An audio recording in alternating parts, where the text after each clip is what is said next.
I never used to believe in the idea that a single moment, just one, could carve itself so deeply into your mind that no amount of time or reasoning or pleading could make it go away. I always thought people exaggerated when they said something haunted them. I thought it was just another way of saying, I remember this thing vividly. But there's a difference. Memory is something you carry. Haunting is something that carries you. It was last autumn. Not the kind of autumn that's all warm sweaters and pumpkin-scented nostalgia. This was the kind of autumn that felt like the season was dying. The leaves weren't golden. They were brittle and black at the edges. The air didn't smell like wood smoke. It smelled like the earth itself was rotting. I remember it so clearly because it was the kind of night that makes you feel like you're alone, even when you're not. It started like any other walk. I'd been feeling restless, lying in bed staring at the ceiling, counting the hours left until sunrise. I told myself I just needed air. That was the first lie I told myself that night. I put on my jacket, slipped out of my apartment, and told myself I'd just go around the block. The streetlights were flickering. They did that sometimes in our neighborhood, too old, too ignored. The road was quiet, but not empty. There was something in the silence. Not peace, not calm, but pressure. Like something was watching or waiting or both. I ignored it. I always do. You get used to that feeling in this city. Or you pretend you do. The first strange thing I noticed was the sound. Footsteps. Not mine. Slower, dragging, like someone walking through thick fog or waterlogged ground. I turned around, nothing. No one. Just the wind, I thought. But the air was still. I kept walking. I crossed into the older part of the neighborhood, the part people call the forgotten blocks. Houses that haven't had lights on in years, mailboxes crammed with rotting paper, doors hanging off hinges. It's like the people just left one day and never came back. I used to think it was just urban decay, but that night it felt wrong, as if the buildings themselves were holding their breath. The dragging footsteps came again, closer this time, and then they stopped. I remember standing under one of the dead street lamps, trying to listen past the blood rushing in my ears. I felt it before I heard it. Cold. Not the usual night chill. A bone-deep, impossible cold that seemed to pull the warmth out of my skin. That's when I should have turned around. But something about that night, I can't explain it, made it feel like turning back wasn't an option. Like whatever was behind me was worse than what might be ahead. I moved faster, but not too fast. I didn't want to look afraid. That's another thing I've learned. Fear attracts things. Not people. Not animals. Things. Things that live in the spaces we don't look at too closely. Things that remember what it was like before cities and light and noise. Things that remember silence. And then I saw her. She was standing at the corner of 8th and Rosewood, just beneath the crumbling sign that once said, "No parking anytime." A girl. Or a woman. It was hard to tell. Pale skin. Long black hair that moved even though there was no wind. She wasn't looking at me. She was facing the other way, her back perfectly still. Her clothes were old, like something from a thrift store that no one would buy.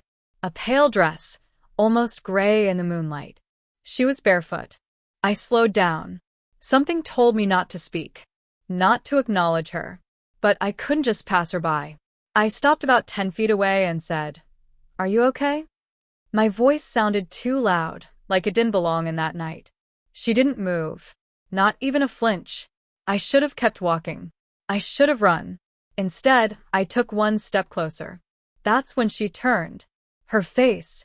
I don't know how to explain it. It wasn't grotesque. It wasn't some horror movie monstrosity. But it was wrong. Off. Like a reflection in broken glass. Her eyes were too wide. Too dark. And too still. They didn't blink. They didn't move. They just stared. Not at me, but through me. Like I was the shadow, and she was the real thing. She smiled.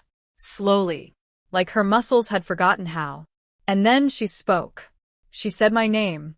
Not hey, not excuse me. My actual name. My full name. In a voice that sounded like dry leaves rustling over a grave. She said it as if she'd been waiting to say it for a long, long time. I asked her who she was.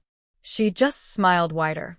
And then she said, "You remember, don't you?" I didn't. Not at first. But something about her voice unlocked something. A memory. Or maybe a dream. It was faint, blurred. A field. A scream. A hand, bloody and reaching. I couldn't make sense of it. I didn't want to. I took a step back. She took one forward. That's when I noticed her feet. Black. Not just dirty, but black like they were burned. The skin cracked, split open at the soles. But no blood. Just darkness, like ash. She kept coming.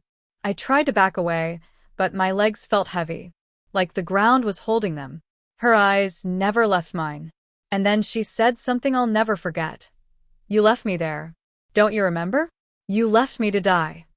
My heart stopped. My throat tightened. I couldn't breathe. And then it came back to me. I was 12. There was an old storm drain behind our school. The kind kids dared each other to crawl into. My friends and I used to play there. One day, we brought someone else. A girl from another class. Quiet. Weird. Always staring at people when she thought no one was looking. We thought it would be funny to scare her, to lock her in the drain for a few minutes and then let her out. But when we came back, she wasn't there. We told the teachers she ran off.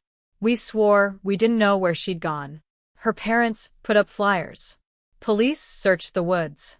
But nothing ever came of it. Eventually, people stopped talking about her. But she never left me. She came back on that street corner, in that dead neighborhood, in the body of a woman who shouldn't have known my name, who shouldn't have known anything about me. But she did. She knew everything. She reached out a hand, and I swear, the shadows bent toward her, like they obeyed her, like she was made of the dark. I turned and ran.